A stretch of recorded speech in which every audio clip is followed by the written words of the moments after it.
네, 안녕하세요. 저는 서울대학교 의과대학의 김주환입니다. 오늘 인공지능 세션에서 헬스아바타라는 주제로 말씀을 드리고자 합니다. 오늘 말씀드리려고 하는 내용은 분산형 개인 빅데이터와 암호 인공지능, 좀 어렵게 들리는 표현인데, 분산 환경에서 개개인의 건강의 빅데이터와 그것을 다루는 인공지능 기술이 미래를 향해서 어떻게 가는지에 대한 말씀을 드리도록 하겠습니다. 인공지능에 대해서 굉장히 관심들이 많죠. 그리고 그게 수많은 의료의 문제를 해결할 거다 이런 생각들을 가지고 있습니다.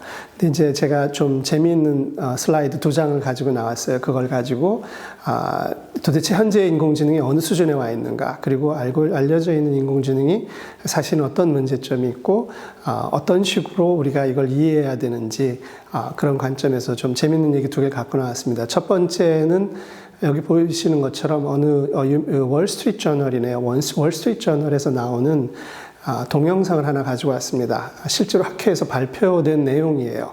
학회에서 어떤 내용이 발표됐냐면, 여기 있는 비둘기가, 앞에 있는 사진은 병리소견입니다. 병리소견이라는 것은 조직을 병리학자가 현미경으로 옮겨서 조직을 보고 병리학적인 진단을 내리는 과정이죠. 그런데 실제로 인공지능이 이미지를 분석을 해서 이 영상을 분석해서 병리학자보다 잘한다, 이런 게 요즘 많이 나오는 내용이에요. 근데 여기서는 어떻게 했냐면 거꾸로 이 비둘기를 훈련을 시켰습니다. 비둘기가 암조직이라고 판단해주면 파란색을 부리로 쪼개 하고요.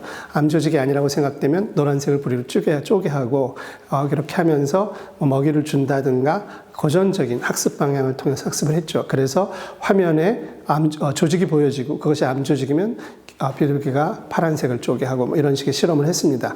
그랬더니 결과가 어떻게 됐을까요? 결과가 병리학자들보다 더 잘했다는 거죠. 그러니까 비둘기가 굉장히 시각이 발달했어요. 여러분들, 조류는요, 새는 100m 전방에서 날아가면서, 빠른 속도로 날아가면서 100m 전방에 있는 벌레를 볼 수 있을 정도로 시각이 고도로 발달해 있습니다. 사람보다 시각이 훨씬 발달해 있어야 되죠. 반면에 청각 같은 거는 별로 발달해 있지가 않아요.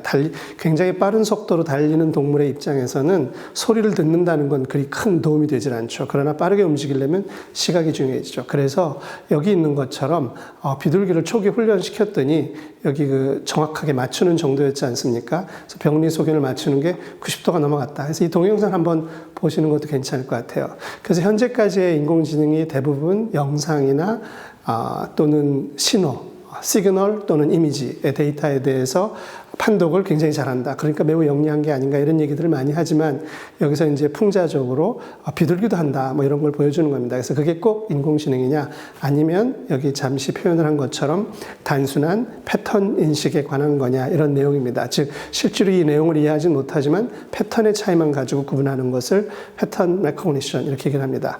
그래서 이런 것에 대한 챌린지로 최근에 굉장히 많이 논의되는 게 소위 XAI예요. Explainable. 즉, 비둘기는 지금 이게 파란 걸 찍고 노란 걸 찍고 이러면서 병리 조직을 분명히 구분해내긴 했지만 그걸 이해하고 구분해낸 건 아닙니다. 그렇기 때문에 비둘기한테 왜 파란 걸 찍었어? 또는 노란 걸 찍었어? 이렇게 물어봐도 비둘기는 대답을 해줄 수가 없죠. 그래서 사실 여기서 나오는 거는 인공지능이 어떤 결론을 내렸다면 그것을 물어보면 질문에 답하고 설명할 수 있어야 된다, 이런 겁니다. 옆에 미국의 그 국방성에 나와 있는 XAI에 대한 그림을 제가 좀 따왔습니다. 그래서 왜 그런 판단을 했느냐? Why did you do that? Why not something else? 또 다른 설명은 왜 아니야? 또, 어떤 경우에 잘했고 어떤 경우에 잘못했어? 이런 수많은 질문을 했을 때 그것에 대해서 답을 할 수 있어야 진정한 지능이다. 이런 내용을 제안하는 게 되겠습니다. 그게 하나의 제안이고요. 그 다음에 오늘 주제로 2번째 씬을 가지고 왔습니다. 많이들 보신 영화의 장면이에요. 위에 있는 영화는 유명한 블레이드 러너입니다.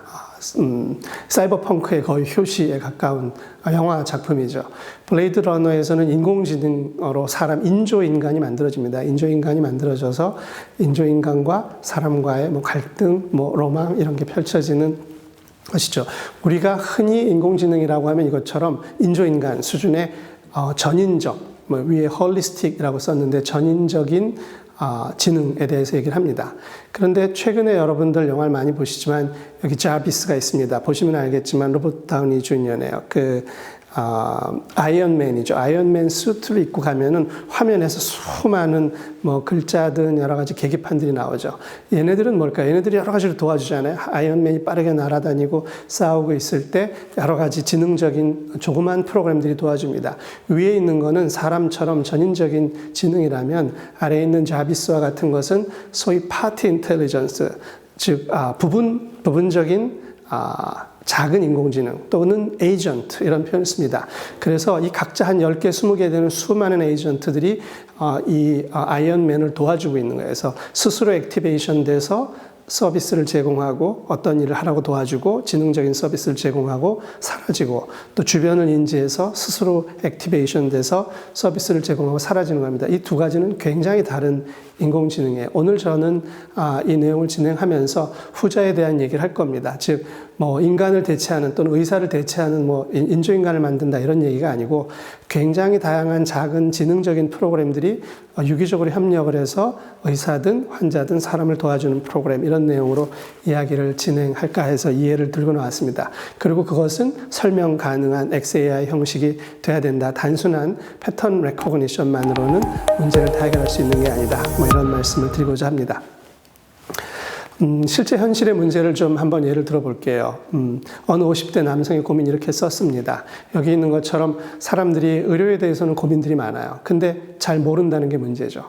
이분은 뭐 중년의 신사로서 교육도 많이 받으셨고 사회적으로 큰 역할을 하셨을 것 같은 그런 분인데도 사실은 미래에 대해서 잘 모르겠고 병원에 가면 뭘 해야 되는지 잘 모르겠고 의사들이 뭐라고 얘기하는데 뭐 알아듣기도 좀 어렵고 뭐 약도 먹으라고 그러고 사진도 찍으라고 그러고 여러 가지 하라고 하는데 하려니까 믿고 하긴 하는데 전혀 모르는 상태에서 수동적으로 할 수밖에 없는 게 현재의 상황이죠. 또한 그 환자에 대한 모든 기록이 잘 관리되고 있지도 않고 어디 있는지 모릅니다. 여러분들 돌이켜 생각하시면 초등학교 때 학교에서 한 건강검진 무슨 건강기록부에서부터 나이가 들면서 병원에 가고 여러 가지 검사도 했고 기록도 했고 그런 것들이 다 자기 자신의 미래 건강에 중요한 영향을 미칠 것이라는 건 명확하지만 사실은 그런 것들을 잘 아무도 관리해주고 있질 않아요. 그냥 의사가 알아서 해주려니 또는 의료 시스템이 알아서 해줄 거라고 굳게 믿고 있는 상황입니다. 자, 이런 부분을 아까 조금 전에 말씀드린 개인에 대한 빅데이터, 퍼스널 빅데이터라는 표현을 쓰고요. 그것을 또 분산형 인공지능이 개개인 여러 가지로 도우미들이 만들어져서 도우미들이 환자분을 돕는 그래서 뭐 건강이든 또는 뭐 심리적으로든 좋게 해주는 그런 방법을 만드는 것이 어떻게 진행되고 있는가 이런 내용을 말씀드리려고 합니다. 조금 더 세밀하게 얘기를 하면 이렇게 굉장히 복잡한 문제들이 있습니다. 그리고 기술적인 문제들이 있어요. 의사가 하는 용어도 어렵고요. 데이터가 달라서 병원마다 다 데이터가 달라서 상호 호환도 안 되고 여기서 나온 표현들에 대해서 즉 뭐 굉장히 복잡한 의학적인 표현들을 알아듣기도 힘들고 내가 뭔가 음식을 조심해야 되는데 그것에 대해서 구체적으로 알고 있지도 않고 그래서 결국 누군가가 비서처럼 나를 좀 돌봐줬으면 좋겠다 이런 고민들을 하고 있습니다. 근데 현실 세계는 굉장히 어려운 문제들이 있습니다. 예를 들면 보험 재정이 더 중요하죠. 재정의 안정성을 따지기 때문에 뭐는 되고 뭐는 안 되는 게 너무 많아요. 즉 의료는 규제의 과학이다 이런 표현을 씁니다. 소비자가 있고 공급자가 있지만 사실은 제3자인 보험자도 있고요. 또 정부가 나서서 여러 가지를 다룹니다. 원장과 의사의 입장도 좀 달라요.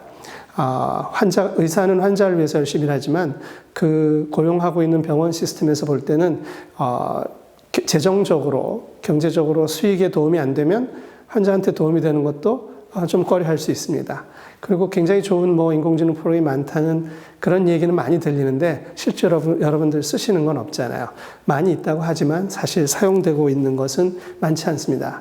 저는 이 분야에서 20년 이상을 일했지만 이미 20년 전에도 5,000개 이상의 작은 의료용 인공지능 프로그램들이 있었고 조금씩 사용됐지만 널리 확산되지는 못했습니다. 그런 문제를 어떻게 풀겠는가 하는 게 오늘 주제가 되겠고요. 그러기 위해서는 먼저 개인의 데이터를 유기적으로, 체계적으로, 통합적으로 관리하는 관리하고 운영할 수 있는 방안이 필요합니다. 그럼 현재 의료 데이터는 어떻게 되어 있을까요? 현재 의료 이상적으로는 한 사람의 데이터가 그 개인 자신이나 가족을 중심으로 통합되어 있어야 되지만 현재 데이터는 병원, A, B, C, D, 또 뭐 약국, 보험공단, 양호실, 보험사 등등으로 다 파편화돼서 분산되어 있습니다. 그리고 최근에 여러 가지 시계도 차고 다니고 웨어러블 디바이스라고 해서 손목에 암밴드나 이런 걸 차고 다니시는 분들이 있습니다. 자기 자신의 여러 가지 건강 모니터링을 하죠. 그러면 그렇게 해서 얻어진 데이터는 또 의료 시스템 바깥에서 얻어져요. 굉장히 빠르게 증가하고 있습니다. 이런 소위 여기서는 홈 모니터링 디바이스라고 썼는데 이들의 데이터 방향은 나머지 데이터와 반대죠. 이런 데이터는 환자나 가족이 직접 생산하고 비용을 지불하고 본인이 직접 관리하는 구조입니다. 그렇지만 막상 가장 중요한 건강에 대한 의료 기록은 의사, 병원, 약국, 보험사 등등으로 반대 방향으로 흩어져 있죠. 방향이 잘못되어 있다는 겁니다. 이상적으로는요, 환자나 개인을 중심으로 데이터가 체계적으로 통합되는 게 맞아요. 현재는 어떻게 되어 있느냐? 병원이라든가 의사라든가 의료기관을 중심으로, 즉 기관 중심의 통합이 되어 있습니다. 그러나 이것을 체계적으로 운영하려면 먼저 데이터가 개인 중심으로 통합되어야 되는 부분이 있습니다. 그렇게 되면 전 슬라이드에서 보여드린 것처럼 이런 웨어러블 장비들이죠. 웨어러블 디바이스, 홈 모니터링 디바이스도 같은 방향으로 소위 수렴하는 모양을 보실 수 있습니다. 이게 맞는 방향이다. 이런 이야기를 저는 거의 20년 해왔는데요. 실제로 최근 한 10년 사이에 이런 논의들이 굉장히 많이 이루어졌고 많은 시도들이 있었습니다. 물론 그렇게 쉬운 문제는 아니에요. 아까 말씀드린 수많은 현행 시스템의 한계점 때문에 잘 되고 있지는 않습니다. 그래서 어떻게 그것이 좋은 효과를 가져왔느냐, 또 어떻게 진행되느냐 하는 것에 대해서 말씀을 드리고자 합니다. 조금 전에 보여드린 것처럼 라이플로그, 이런 웨어러블 장비들에서 개인이 스스로 건강에 대한 데이터를 얻기 시작했습니다. 사실은 이것은 의학의 역사에서 보면 매우 중요한 변곡점이 됩니다. 왜냐하면 현재까지는요, 의료에 관한, 건강에 관한 데이터는 물론 그게 나에 관한 데이터지만 본인은 모르고요. 주로 의사든 병원, 의료 시스템에 의해서 생성되고 유지, 관리되어 왔죠. 이 데이터를 생성하는 주체가 본인이 아니라 나 자신이 아니라 의료 시스템이었다는 겁니다. 그런데 최근에 이런 웨어러블 장비는 각자 개개인이 직접 이 장비를 운영하게 되죠. 그래서 이 데이터를 생성하는 주체도 자기 자신이고 여기다 비용을 지불하는 사람도 자기 자신이고 사실 데이터를 직접 관리 운영하는 주체도 자기 자신이에요. 이게 굉장히 별거 아닌 것 같지만 새로운 구조를 가지고 있습니다. 그리고 이게 아까 말씀드린 것처럼 기존의 의료 시스템의 데이터의 흐름과 역방향으로 되어 있다는 것을 눈치채셨으리라고 생각을 합니다. 그래서 이런 데이터가 하나 새로 들어왔다. 의료 시스템에 기존에 없던 데이터가 반대 방향으로 하나 새로 들어왔다. 이런 말씀을 드리고요. 그것이 무엇에 의해서 왔느냐. 아주 옛날 장비들을 사진 올렸습니다. 이게 개인화된 장비, 개인화된 컴퓨터에 의해서 가능해집니다. 옛날에 아이팟이나 아이폰 같은 전화기 도 있고요. 요즘 여러 가지 스마트패드, 스마트폰은 고도로 개인화된 컴퓨터입니다. 예전에 개인용 컴퓨터, PC라는 말을 썼죠. 근데 사실은 별로 그렇게 개인용 컴퓨터가 아니에요. 온 가족이 같이 쓴다든가 업무용 컴퓨터죠. 그러나 스마트폰은 한 개인이 들고 다니면서 다른 사람하고도 공유하지 않지 않습니까? 가족 간에도 스마트폰을 공유 못 하시잖아요. 그리고 늘 옆에 끼고 있어요. 옆에 떨어져 있으면 불안하고요. 그러니까 이 장비는 모든 사람이 갖는 개인화된, 고도로 개인에게 맞춰진 개인의 대리자 역할을 할 수 있는 장비다 이런 내용입니다. 게다가 통신망을 통해서 연결되어 있고 그 통신 비용조차도 본인이 다 내고 있어요. 그러니까 이렇게 아주 좋은 환경이 된 거죠. 자, 이런 상황에서 웨어러블 장비에서 나오는 자신의 건강에 대한 데이터를 다룰 수 있는 것입니다. 그걸 우리가 라이프 로그라고 하죠. 그럼 그 라이프 로그는 내가 다루고요. 좋은 점이 하나 있어요. 좀 놀라운 점이 뭐냐면 라이프 로그는 어쨌거나 나를 위해서 일합니다. 요즘 체중이 늘었네요. 운동은 안 하시네요. 좀 운동을 하세요. 음식도 가려서 드세요. 이렇게 뭔가 자꾸 귀찮게 간섭을 하기 시작했어요. 그런데 그 데이터는 아직은 굉장히 취약합니다. 그래서 우리 건강에 대해서 할 수 있는 게 많지 않아요. 정보량이 많지 않은 거죠. 그러면 실제로 가장 많은 정보량을 가진 데이터는 뭘까요? 그건 바로 의료 기록입니다. 여러분들에 대해서 혈액 검사도 하고 뭐 소변 검사도 하고 사진도 찍고 의사들이 여러 가지 물어보기도 해서 얻어진 그러한 의료 데이터가 훨씬 강력한 데이터예요. 그런데 그 데이터는 어디 있습니까? 그 데이터는 병원에 있거나 뭐 의사의 손에 있어요. 뭐 어떤 문제가 있냐면 24시간 그냥 잠자고 있다는 겁니다. 뭐 우리 병원의 원장님은 이런 표현을 하시죠. 우리 병원에 오시면 우리 병원에 있는 100만 명의 환자의 데이터와 비교 분석을 해서 개인별로 맞춤형 치료를 제공해 드립니다. 뭐 이런 광고들을 하세요. 실제로는 그런 일은 전혀 일어나지 않습니다.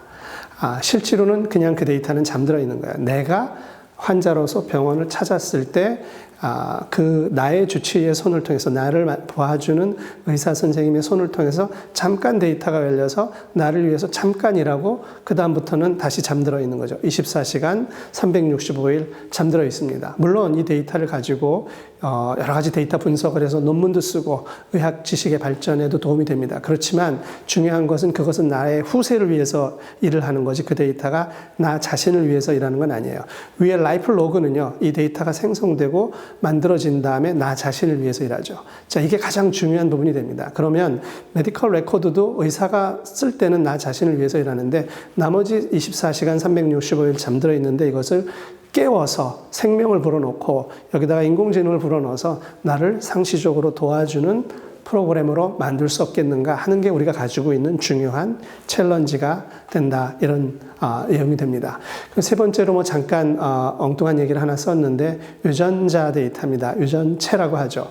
이제 유전체 시대가 열렸습니다. 그래서 라이플로그 못지않게 유전자 데이터를 굉장히 작은 비용으로 얻어낼 수 있게 됐어요. DNA 전체 30억 개의 염기 서열을 읽어내는 비용이 1인당 50만 원 정도의 비용으로 가능합니다. 그러면 병원에 가서 CT를 한번 CT를 한번 촬영하는 비용 정도밖에 안 됩니다. 그렇다면 누구나 할 수 있죠. 게다가 이 DNA가 가지고 있는 나에 대한 정보는 기존의 모든 정보를 합친 것보다도 훨씬 많다. 그러므로 이 데이터를 잘 활용하는 게 중요하다. 미래는 유전체 의학의 시대다. 이런 말을 합니다. 그런데 문제는 이 유전자 데이터가 만들어지면 그 데이터를 누가 관리하느냐 이런 겁니다. 주체가 명확하지 않아요. 즉 라이프 로그를 병원이 관리할 수가 없죠. 본인이 관리하게 됩니다. 의료 기록은 의료기관이 관리하게 되죠. 그럼 유전자 데이터는 유전자니까 병원이 해야 될까요? 그렇게 간단치가 않아요. 이게 굉장히 프라이버시 문제도 민감하고요. 내 데이터를 우리 자손이나 뭐 부모, 형제하고도 공유하고 있고요. 나에 대해 한번 만들어진 유전자 데이터는 바꿀 수가 없습니다. 주민등록번호는 그래도 바꿀 수 있잖아요. 근데 유전자 데이터는 바꿀 재주도 없어요. 그래서 굉장한 프라이버시 문제가 생기게 됩니다. 그러므로 이 데이터의 관리 운영의 주체가 누구냐 하는 게 아직 안 정해져 있습니다. 저는 개인적으로는 이것은 어쨌거나 그 통제에 대한 기본적인 권한은 본인 자신에게 넘겨줘야 된다라고 생각을 합니다. 이걸 어딘가에 맡기가 굉장히 어려운 구조라는 문제가 있습니다. 예를 들면 병원에 맡긴다고 생각을 해보세요. 그럼 내가 A 병원에 맡겼으면 B 병원에 갔을 때는 그 데이터를 쓸 수가 없잖아요. 그럼 모든 병원에 다 뿌려놓나요? 전국에? 그럼 프라이버시는 엄청난 위험에 처하게 되죠. 그리고 뭐 클라우드에 올려놓는다? 다 간단한 문제가 아닙니다. 그래서 어디에 있거나 간에 그 흐름과 사용에 대한 통제에 대한 권한, 우리는 patient control 이런 표현을 씁니다. 환자의 통제권. 통제권은 본인에게 돌려주는 게 맞다라고 생각을 합니다. 자, 굉장히 어려운 문제들을 다루고 있는 게 되겠습니다. 그래서 저희가 사실은 헬스 아바타라는 프로젝트로 2010년에 이미 그 당시에 미래 부죠. 현재 과학기술정보통신부인 미래부의 지원을 상당한 금액을 지원받아서 옛날 스마트폰을 가지고 개인의 모든 데이터를 통합할 수 있는 시스템을 만들어 봤습니다. 거기는 Personal Health Record, PHR, 그리고 유전체 데이터, 그리고 라이프 로그 데이터 이렇게 세 가지를 스마트폰에 통합할 수 있는 시스템입니다. 그리고 이 건강에 대한 모든 데이터를 이렇게 의료 기록, 유전체, 그리고 라이프 로그 3개로 크게 나눌 수 있다. 기존의 의료 기록이 전부가 아니고 더 큰 데이터들이 만들어지고 있고 더 중요한 역할을 하게 될 것이다. 이렇게 개념화했습니다. 믿거나 말거나 이건 제가 만든 개념이에요. 근데 보면 최근에 이런 비슷한 개념을 많은 분들이 사용하고 있는 것 같아서 개인적으로도 기쁘게 생각을 합니다.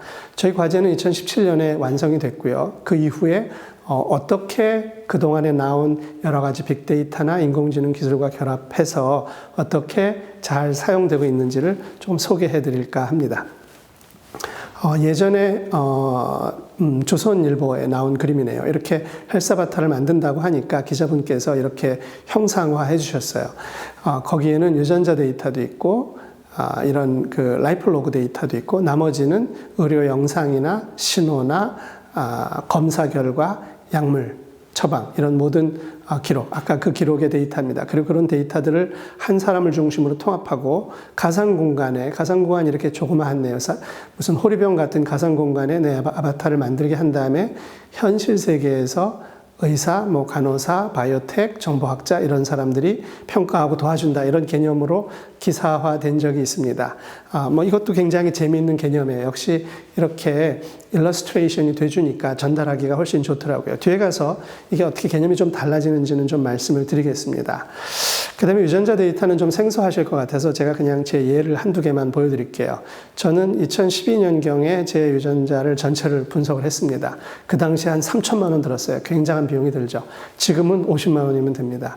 네, 그 당시에 이제 굉장히 비용이 많이 들지만 이 데이터를 한번 봐야겠다 이런 생각을 해서 데이터를 얻었습니다. 그런데 이제 다른 사람을 쓸 수가 없으니까 그냥 저 자신의 데이터를 분석해서 우리 연구원들, 학생분들하고 공유하기로 하고 했습니다. 그래서 제일 먼저 저에 대한 유전자를 읽은 부위는 여기입니다. 여기 보시면 잘 안 보이시겠지만 염색체 15번에 7천 몇백만 번째 부위가 쭉 가다 보면 한 30번 읽었습니다. 에러가 생길 수 있으니까요. 그랬더니 전부 AAAAA 이래서 이 지역, 이 위치에서 30억 개의 염기서열 중에 이 위치에서 나의 유전형은 AA형이다 이런 걸 알게 됩니다. 별 얘기 아니죠. 그렇지만 그럼 어떻게 되느냐. 그 다음에 우리가 이걸 데이터베이스하고 연결을 해서 분석을 하게 됩니다. 그러면 AA형은 여기 여러 인종 중에 여기 한 차이니즈 베이징이나 제패니즈 도쿄, 즉 동아시아인들하고 비교를 해보면 AA형이 한 3분의 1 정도 돼요. 그러니까 여기 있는 분들의 3분의 1 정도는 이 위치에서 저와 같은 AA형을 가지고 있습니다. 자, 그런 걸 알 수 있게 되고요. 그럼 그게 어쨌다는 거냐? 그럼 이제 지식 베이스하고 연결하게 됩니다. 그러면 여기가 AA형인 사람은 잘 알려져 있는 영역인데 fast caffeine metabolizer, 즉 커피를 많이 마셔도 카페인을 빨리 분해한다. 이런 내용이에요.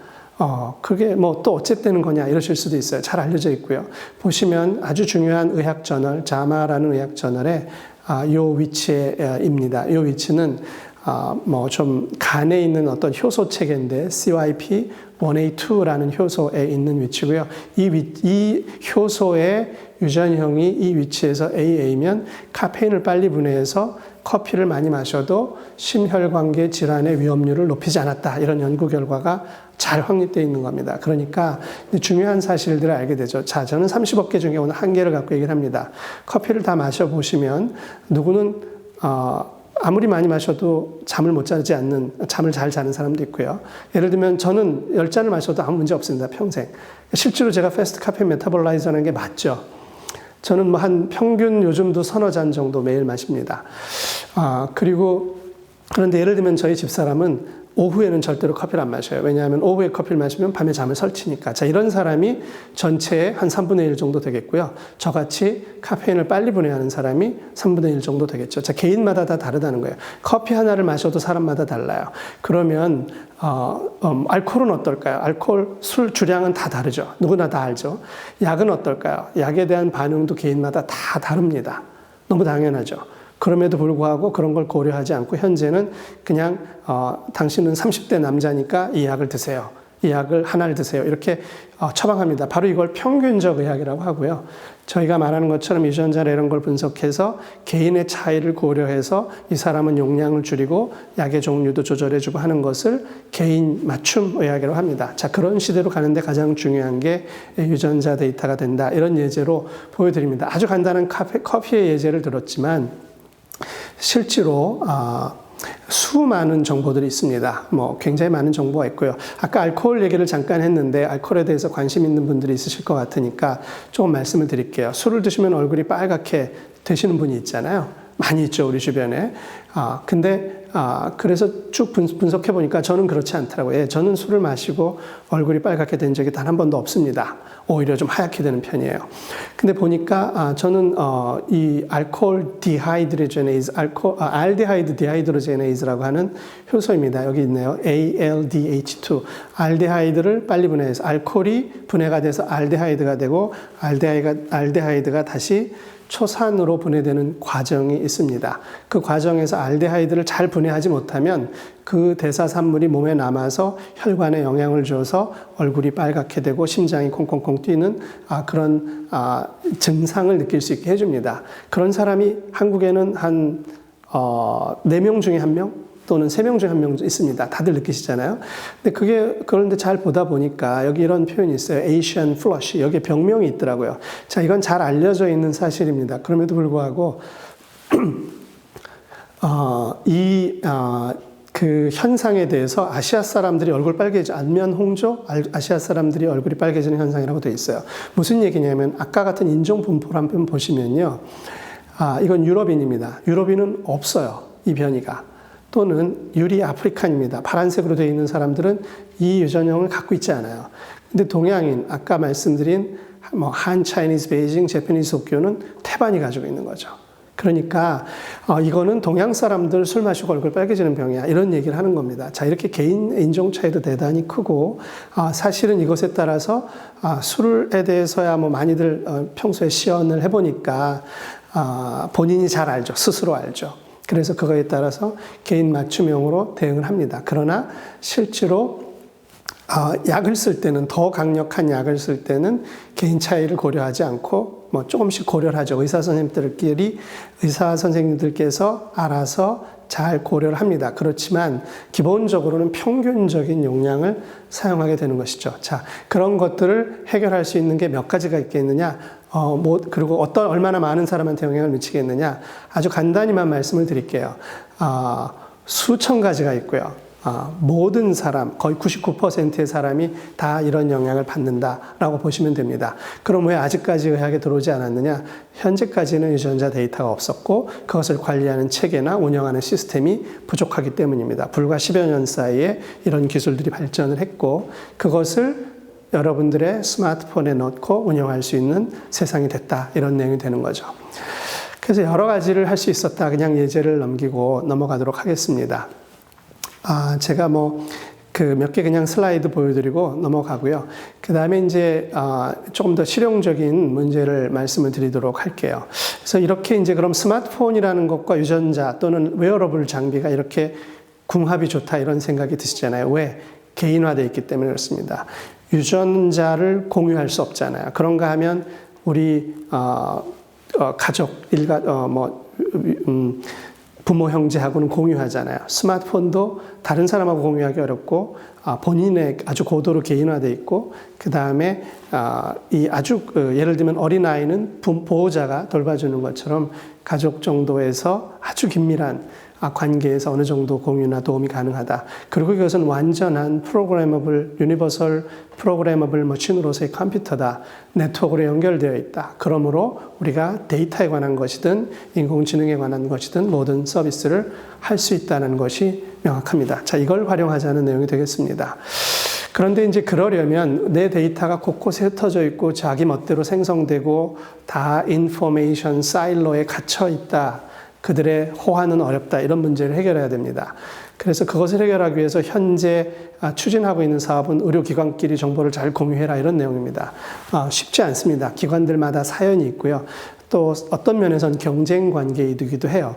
그래서 이런 작업을 오랜 세월 해왔지만 그리 잘 이루어지고 있지는 않습니다. 그래서 많은 비용이 드는 것도 해결이 안 되고 있고요. 그래서 병원마다 정보 시스템도 다르고 표준화의 문제, 인터오퍼러빌리티의 문제, 비용을 누가 분담하느냐 하는 문제, 정보를 주고받다 보면 중복되게 되죠. 두플리케이트 되게 되는데 그것을 다 어디다 저장하겠느냐, 관리하겠느냐, 이거 받은 정보를 의사가 다 읽어보라는 얘기냐, 수도 없이 많은 이슈들이 나오게 됩니다. 사실은 기관 간의 통합을 추진하는 것보다 저는 개인적으로 개인 중심으로 통합하는 게 맞다. 그리고 기관이 가지고 있는 데이터를 개인에게 쏴주면 된다는 게 아주 오랜 주장입니다. 왜냐하면 예전에는 쏴줄 수가 없었어요. 본인이 데이터를 관리할 방법이 없으니까. 그러나 오늘날은 스마트폰이 있기 때문에 쏴주면 됩니다. 자, 데이터 포맷이 다 달라요. 데이터의 구조가 다 다르지만 쏴주면 그것을 어떻게 통합하겠느냐. 자, 그런 기술을 해결한다는 거죠. 생각보다 이런 방향으로 하는 것이 더 쉽다는 것을 아시게 됩니다. 게다가 더 좋은 점이 뭐냐면 의료 데이터뿐만이 아니라 운동이라든가 음식이라든가 환경에서의 노출이라든가 유전자라든가 수많은 데이터도 개인을 중심으로 통합될 수 있습니다. 자, 이렇게 되면 우리가 이것을 개인 빅데이터, 개인 건강에 대한 빅데이터라고 합니다. 기존의 빅데이터란 말은 큰 숫자에 관한 거예요. 몇억 명의 데이터 이런 걸 얘기하는 거죠.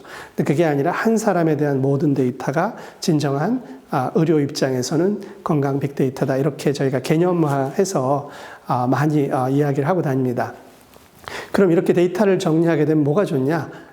좋은 점이 또 있습니다. 서드 파티에서 예를 들면 나는 데이터의 전문가야, 나는 의료의 서비스의 전문가야, 나는 인공지능을 많이 가지고 있어. 그런데 의료 데이터 너무 골치 아프고 복잡해. 그런 사람들 때문에 이 병목이 강해서 해결이 안 되고 있거든요.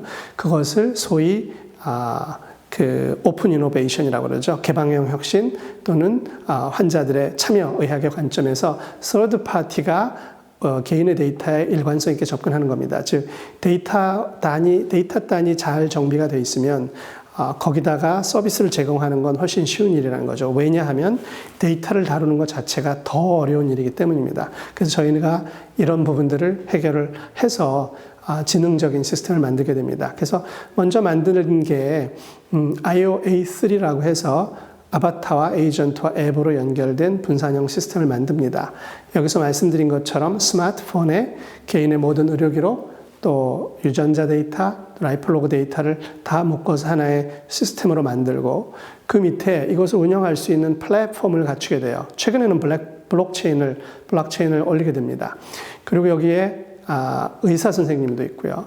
또는 도우미 에이전트 인공지능도 나와요. 즉 의사들이 환자를 도울 때는 이렇게 의사 환자 사이에 커뮤니케이션을 하게 되고 또는 인공지능이 의사를 도울 때는 이렇게 돕게 되고요. 인공지능이 환자를 도울 때는 이렇게 돕게 됩니다. 무슨 이야기냐면 의사를 대체하는 인공지능 의사를 만드는 것이 아니고 의사를 돕거나 환자를 도와주는 분산형 파트 인텔리전스로서 지능적 프로그램들이 살아가는 상호작용하는 에이전트 스피어라는 표현을 쓰는데 그런 인공지능 공간을 안전한 데이터 교환 체계 위에 올린다 이런 내용입니다. 예전에 한참 시도되던 구글 안경처럼 갑자기 주변 상황을 인지해서 어떤 서비스를 제공하고 사라지는 그런 구조다 이렇게 보시면 됩니다. 여기 이제 오랜 세월 개발되어 온 규약과 표준과 기술들이 있고요. 그것들을 구현할 수 있는 플랫폼을 만들어서 시큐어한 커뮤니케이션을 한다. 그리고 그것을 통해서 여러 가지 실제 실현을 해보겠다. 이런 내용이 됩니다. 그래서 이제 초기에 만든 스마트폰 앱을 플랫폼화하는 작업들을 했습니다. 그동안에 이제 여러 가지 진행이 있었고요. 그렇게 해서 만들어 봤어요. 만들어 봤더니 막상 만드니까 쓰기가 쉽지가 않은 거예요. 즉, 너무 모든 건강 문제를 다 다루는 모든 일을 위한 모든 것을 해결하는 완전한 인공지능 이런 거는 좀 어렵습니다. 그리고 비현실적이에요. 그래서 좀 더 문제별로 특화시키게 됩니다. 여기 컬러풀 아바타라고 써놨는데 그것은 의학적 문제를 중심으로 여러 개로 만들어낸 거죠. 그래서 처음에 저희는 혈액투석실에 만성 콩팥병 환자들의 혈액투석실을 중심으로 그 아바타 시스템을 만들어 봤습니다. 그리고 나가서 스포츠 의학을 위한 아바타 핏, 에스로넷 뭐 등등으로 해서 자, 임상 의료 문제를 한 30개 정도로 분할하게 되면 각각의 특화된 프로그램들을 만들고 그들을 다시 통합해서 이 문제를 해결해 보자 이렇게 시도를 했습니다. 첫 번째 만든 게 혈액 투석을 위한 만성 콩팥병 환자의 혈액 투석을 위한 다이리시스넷 또는 디넷이라고 하고요. 그것은 의사용 프로그램이 되겠고요. 아이패드 버전입니다. 그 다음에 스마트폰용으로 환자용 버전인 아바타 빈즈, 콩팥이라는 이름의 프로그램을 만들게 됩니다. 만성 콩팥병에 대해서 조금만 말씀을 드리면 단일 질환으로 가장 많은 비용을 쓰고 있고요. 노인 질환이기 때문에 굉장히 빠르게 증가하고 있는 질환입니다. 그런가 하면 뭐 여러 가지 그 장점도 있어요. 그래서 이거 상세한 말씀을 드리기는 좀 어렵지만 혈액 투석에 관련된 비용이 1인당 한 사람이 한 1년에 3, 4천만 원을 사용한다. 만성 콩팥병 환자가. 이분들은 일주일에 3번을 병원에 가야 돼요. 그래서 혈액을 씻어내야 됩니다. 그렇기 때문에 IT의 관점에서 장점은 환자가 계속 병원에 주기적으로 오기 때문에 수많은 데이터가 시간축을 통해서 얻어지고 우리가 해줄 수 있는 게 굉장히 많다는 거죠. 그리고 이분들을 위해서 이 콩팥 기능이 떨어지면 온몸에 있는 신진대사를 조절하는 기능이 약해지기 때문에 데이터에 기반해서 제공할 수 있는 서비스가 굉장히 많다는 측면도 있고 또 뭐 여러 가지 장점들이 있습니다. 그래서 아주 특수한 영역에서 먼저 시작을 했습니다. 실제로 단일 질환으로서 가장 많은 의료비를 지출하는 영역이기도 합니다. 그리고 뭐 1년에 13.6%가 증가한다고 하네요. 그리고 이제 여러 콩팥을 보시는 신장내과 선생님들의 네트워크를 함께 만들어서 실제로 운영을 했습니다. 그래서 여기 화면에서 보시는 것처럼 회진을 도는데 의사가 환자의 데이터를 가지고 있고 의사와 환자가 환자의 스마트폰과 의사 아이패드에서 서로 데이터를 주고받으면서 소위 shared decision making 이런 말을 쓰는데 데이터를 공유한 상태에서 서로 의학적인 판단을 합의를 나누는 과정입니다. 그런 것들을 진행하기 시작해서 맨 처음에 서울 인제대학교 서울백병원에서 시작을 해서 뭐 충북대학교 병원, 뭐 창원 파티마 병원, 을지대학교 병원, 또 뭐 고려대학교 안산구로병원, 강원대학교 병원, 건양대학교, 부산대학교 이렇게 전국에 저희가 늘려갔어요. 이게 이제 이런 시스템이 늘려갔다는 건 여러 가지 측면이 있습니다만 이들 병원들이 사용하는 데이터의 구조는 다 다릅니다. 데이터의 구조가 다 다르지만 시스템으로 들어올 때 다 변환을 해서 하나의 표준적인 통합, 인터오퍼러블한 통합된 데이터로 만드는 기술을 개발해서 운영하는 거죠. 그래서 전국망을 만들고 모든 문제를 해결하기보다 최소한 콩팥에 관한 모든 문제는 우리가 해결하겠다 이렇게 진행을 했습니다. 그리고 그것을 하기 위해서는 결국 임상 의사들의 네트워크가 필요합니다. 그래서 여기 많은 젊은 의사 선생님들이 계신데 이분들의 필요에 의해서 환자분들과 연계돼서 이런 통합적인 시스템을 지난 몇 년간 구축을 했어요. 자, 일단 데이터가 흘러다닐 수 있게 된 겁니다. 서로 다른 병원에 있는 데이터가 유기적으로 흘러다닐 수 있게 됐고 이렇게 확산이 되어 있습니다. 아이패드 화면을 보게 되면 완전히 의사가 원하는 모든 것을 가지고 있습니다. 이게 뭐 별거 아닐 것 같지만 기존의 병원마다 다 시스템을 다르게 만드는 상황에서 이게 불가능합니다. 뭐 이런 표현을 말씀을 드릴게요. 서로 다른 일을 하는 내과, 외과, 소아과 서로 다른 일을 하는 의사 선생님들이 같은 병원에 종사한다는 이유로 같은 정보 시스템을 쓰는 겁니다. 기관 중심으로 정보 시스템이 만들어져 있기 때문에 그런 것이죠. 그건 그렇게 합리적인 게 아닌 것 같아요.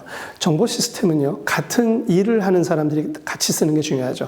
내가 A 병원에 근무하거나 B 병원에 근무하거나 C 병원에 근무하는 거에 관계없이 내가 다 같이 신장내과라면 콩팥을 다루는 사람이면 콩팥을 다루는 사람끼리는 같은 일을 하기 때문에 같은 일을 하는 사람들이 정보 시스템의 모든 것을 공유하는 것이 훨씬 합리적입니다. 자, 이 시스템은 그렇게 만들어져 있는 겁니다. 기관의 데이터의 기관의 자율성을 유지하면서 개개인 의사의 자율성을 유지하고 그것을 통해서 다시 환자의 데이터를 유기적으로 통합하는 구조를 갖게 된 것이죠. 그래서 우리가 원하는 모든 프로그램을 장착하게 됩니다. 기존에 이런 영역에 만들 수 없던 소프트웨어들이 다 체계적으로 만들어졌고 저희가 실제로 중요한 인디케이터를 만들어서 환자에게 큰 도움을 준 예제들도 있습니다. 상세한 말씀은 다 말씀을 드리지 못하겠지만요. 그래서 한 3년 정도 이런 테스트를 해왔습니다. 이 화면은 환자용 스마트폰 앱입니다. 환자분들이 다루는 모든 문제, 그리고 환자분들의 검사 결과, 가장 중요한 것이 콩팥은 환자분들이 여기 있는 것처럼 칼륨, 빈혈, 칼슘 이런 것들에 대한 지표를 매일 받아야 됩니다. 매일이 아니라 이제 한 달에 한 번, 일주일에 한 번 이렇게 검사를 해야 되고, 이 검사 수치에 따라 음식을 조심해야 될 수도 있고 또 운동을 해야 될 수도 있고 하는 그런 것들이 정해지게 되어 있습니다. 그런데 이 정보를 현재는 줄 방법이 없어요. 그래서 종이에다가 의사 선생님이 10.3입니다 이렇게 써서 주는 거죠. 그럼 그걸 가져다가 자기 수첩에 정리하고 이러세요. 그런데 여기서는 직접 스마트폰으로 쏴주게 되고요. 그렇게 해서 다 그래프가 그려지고 긴 시간 동안에 체계적으로 유지되는 구조를 갖고 있습니다.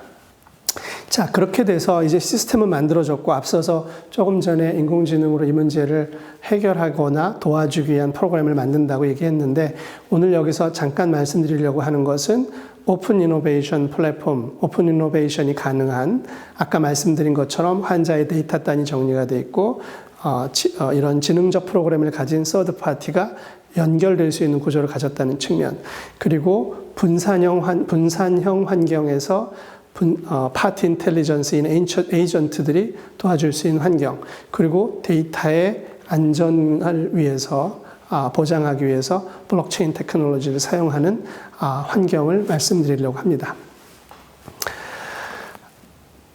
아까 아바타에 대한 어느 신문 기사를 보시면은 아바타 가상 공간은 조그맣게 그리고 현실 세계를 굉장히 크게 그렸죠. 그런데 이제 저희 같이 이렇게 기계를 다루는 사람 입장은 좀 다릅니다. 여기 있는 것처럼 현실 세계는 오히려 조그매요. 현실 세계에는 환자와 같은 소비자도 있고, 의사나 간호사 같은 공급자도 있고요. 바이오텍이나 정보학자들도 있습니다. 이렇게 현실 세계가 있다면 우리는 이 현실 세계를 모사해서 가상 공간에 이들의 대리물들을 다 만드는 게 됩니다. 즉, 여기 아까 말씀드린 것처럼 환자의 라이프 로그, 의료 기록, 유전자 정보, 그리고 그것을 다루는 기능 함수를 묶어서 데이터와 함수를 묶으면 전산학적으로는 오브젝트, 객체라고 합니다. 이렇게 해서 알사바타라고 하는 프로그램을 하나 만들고 스마트폰에 탑재하게 됩니다. 또 다른 한편으로는 여러 가지 도우미들이 필요한 거예요. 그래서 아까 말씀드린 것처럼 지식이나 분석하는 알고리즘이나 통합적인 지능 체계를 갖춘 에이전트들을 서드파티에서 만들게 되고, 즉 데이터와 지능이 상호 인터랙션하는, 상호작용하는 그런 구조를 만들게 됩니다. 그런 걸 하기 위해서는 그냥 내버려둬서 되는 건 아니고, 이것을 할 수 있는 플랫폼, 인프라스트럭처가 필요하게 됩니다.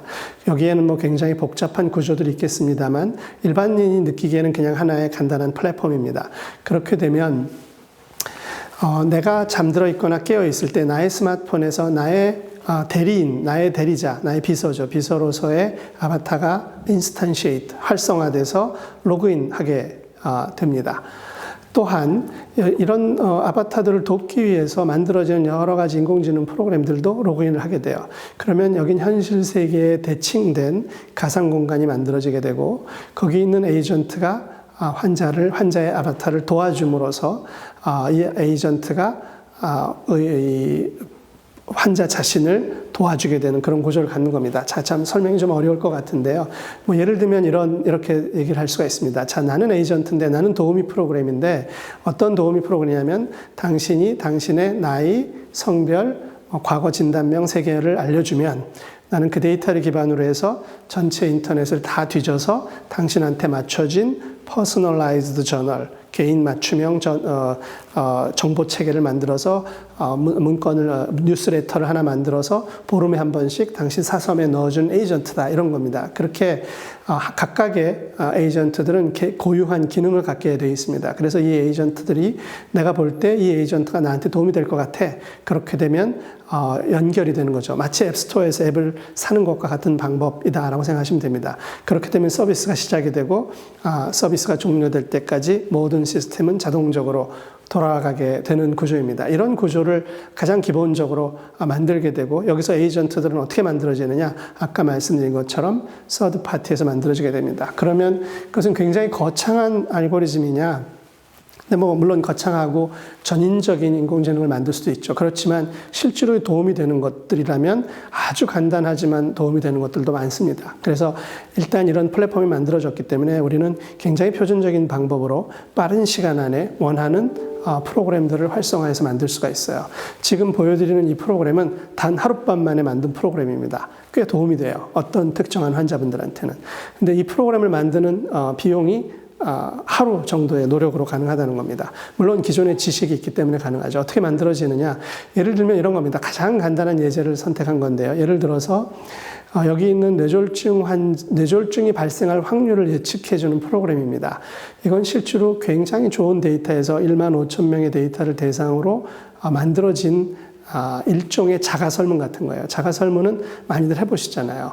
근데 자가설문을 한 다음에 어떻게 하시나요? 그냥 어디다가 내버려 두게 되죠. 관리가 되지도 않아요. 일관성도 없고. 자, 이제 이 시스템 안에 들어왔기 때문에 이런 간단한 자가 설문 체크리스트도 생명을 갖게 돼서 살아서 나를 돕는 구조가 된다. 이런 겁니다. 어떻게 해서 가능하냐? 예를 들면 이런 프로그램을 간단하게 만들게 됩니다. 이 프로그램은 최종적으로 어떤 결과를 내줄 거냐면 예를 들어서 이런 거죠. 당신의 검사 결과에 의하면 당신이 10년 이내에 뇌졸중을 발생시킬 확률은 2 내지 3% 정도다라는 결론을 내줄 거예요. 그러면 그것은 어떤 것에서 가능하냐? 그럼 여기 있는 것처럼 몇 개의 데이터 포인트를 가지고 결론에 도달하는 겁니다. 한 시점에서 하는 거죠. 근데 이 데이터의 상당 부분은 여기 나이라든가 키, 몸무게 이런 것들은 이미 스마트폰에 들어있잖아요. 그러니까 자동으로 불러오게 되고 여기 있는 어떤 정보들, 체질량 지수, 또 여기 예를 들면 담배를 피느냐 안 피냐 이런 것들은 입력을 하게 됩니다. 그러면 체계적으로 정리가 되고 그것에 의해서 판정이 내려지고 그 결과가 환자한테 전달이 되고 그것은 여기 있는 것처럼 예를 들어서 우리가 한번 이거 반복 검사를 계속 하시겠습니까? 하고 물어봐서 예약을 하게 되면 스케줄러가 동작을 해서 6개월에 한 번씩 체크를 하자 이렇게 되는 겁니다. 그러면 자동적으로 얘는 6개월에 한 번씩 체크를 해서 그것의 변화 추이를 그려주고 관리하고 그것에 따라서 필요한 서비스를 제공할 수 있게 되죠. 자, 여기서 아주 간단한 예제를 들었는데 이런 자가 설문 중에서도 굉장히 강력하고 잘 만들어진 것들이 있습니다. 그러나 관리할 수 없고 버려지게 되어 있는 거죠. 독자적으로는. 그러나 그것을 플랫폼 위에서 통합하게 되면 주기적으로 스스로 알아서 나를 도와주게 되는 프로그램으로, 나를 관리하는 프로그램으로 만들 수 있는 겁니다. 그래서 이런 아주 제가 제일 단순한 예제를 보여드린 거예요. 자가 설문이라는. 그것도 살아서 움직이는 것처럼 하는데 그런 것을 우리가 확장을 해서 굉장히 많은 애플리케이션을 만들어 봤습니다. 자, 그래서 애플리케이션 이런 그 에이전트들을 만들어 봤어요. 만들고 도움이 됩니다. 도움이 되긴 하는데 여전히 또 여러 가지 문제점들이 있어요. 이걸 얘네들을 유기적으로 활용하는 것, 그리고 모든 데이터하고 통합되는 것, 정말로 환자한테 도움이 되는 것, 이건 그렇게 쉬운 문제는 아닙니다. 어쨌거나 저희가 만들고 그것을 테스트하고 연결해보고 그리고 이제 이것들을 좀 다른 시스템, 아까 콩팥뿐만이 아니라 여기 아바타 피치라고 되어 있는 건 스포츠 의학과 재활 의학, 근골격계 문제에 관한 것들을 다룬 프로그램입니다. 이런 것들을 해서 운영하기도 했고요. 그래서 프로그램들을 확장을 해서 저희가 생각하는 것은 이런 구조입니다. 기존의 정보 체계는 이런 거죠. 기존의 정보 체계는 기관 중심입니다. 병원 중심의 거대한 서버를 가지고 운영하는 거죠.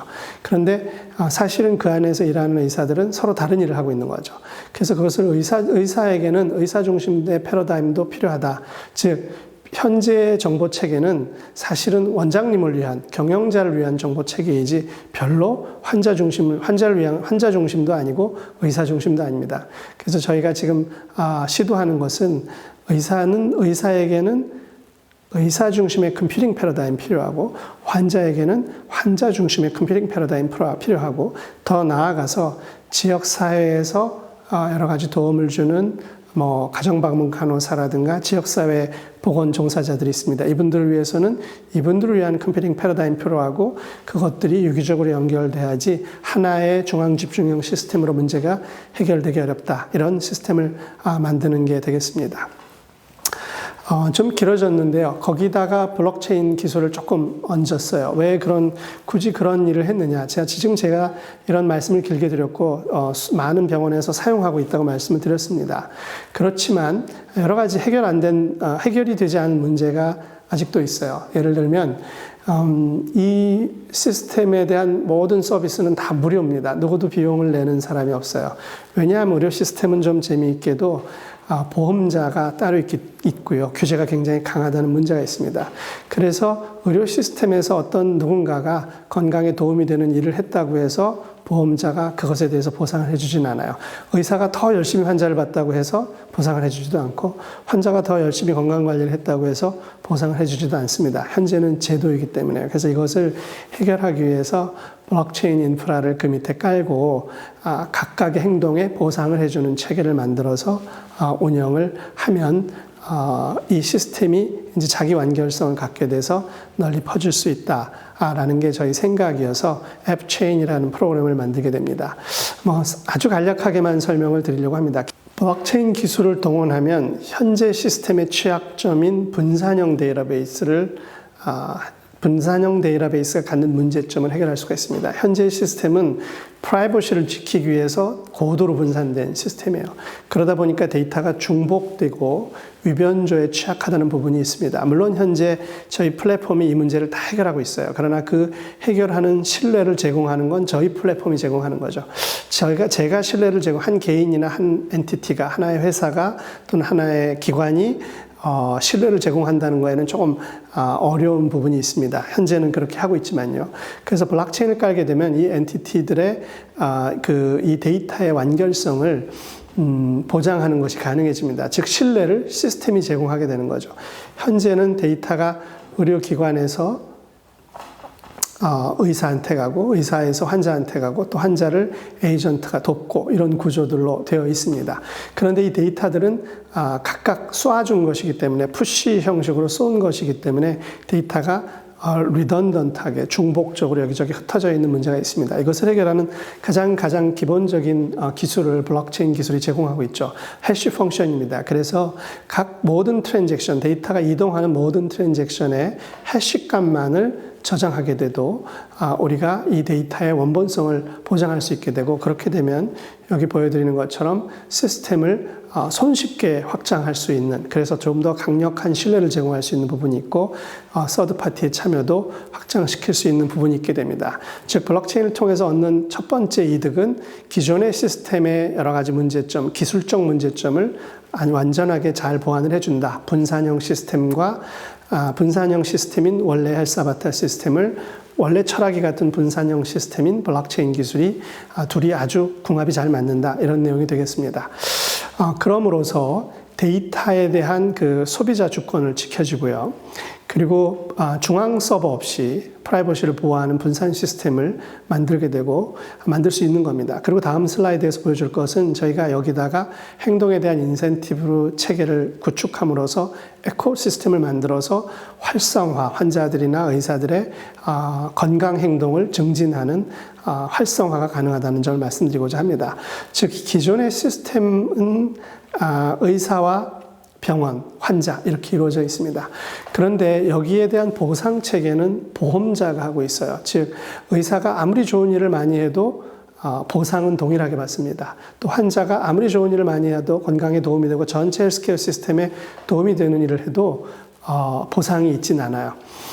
이 보험이라는 제도가 보상을 하고 있기 때문에 그렇습니다. 그런데 원래 보상 체계라는 것은 건강한 행동을 할 때 보상을 하는 것으로서 건강한 행동을 증진시키는 것처럼 모든 행동에 인센티바이즈 하는 것이 이론적으로는 좋습니다.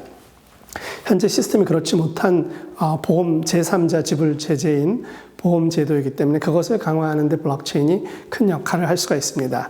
즉 이렇게 병원에서 의사한테 환자 데이터가 가고 의사한테서 환자한테 데이터가 가고 환자들이 그걸 잘 운영하고 또 그것을 돕는 인공지능 프로그램이 환자를 도와주고 하는 모든 행위는 현재의 의료 시스템에서는 보상이 이루어질 수 없게 되어 있지만 여기서 우리가 일종의 보상 체계인 코인, 토큰을 발행해서 나눠주게 되는 거죠. 나눠주게 되는 것은 어디서 만들어지냐? 그냥 만들어서 나눠주는 거예요. 초등학교 학생들한테 담임 선생님께서 참 잘했어요 도장을 찍어주는 것과 똑같습니다. 그것의 금전적인 가치는 전혀 없어요. 그러나 인커리지를 해주는 거죠. 촉진을 해주는 겁니다. 그래서 이런 행동은 굉장히 훌륭한 행동이니까 잘했습니다. 그래서 점수를 주게 됩니다. 그래서 처음엔 그냥 점수의 형식이에요. 현행 시스템에서는 점수의 형식입니다. 그러나 이 생태계가 만들어지면 의료 시스템의 바깥에는 의료 시스템과 같이 일하는 수많은 관련 체계들이 있습니다. 여기에는 뭐 의료의 물품을 제공하는 사람도 있고요.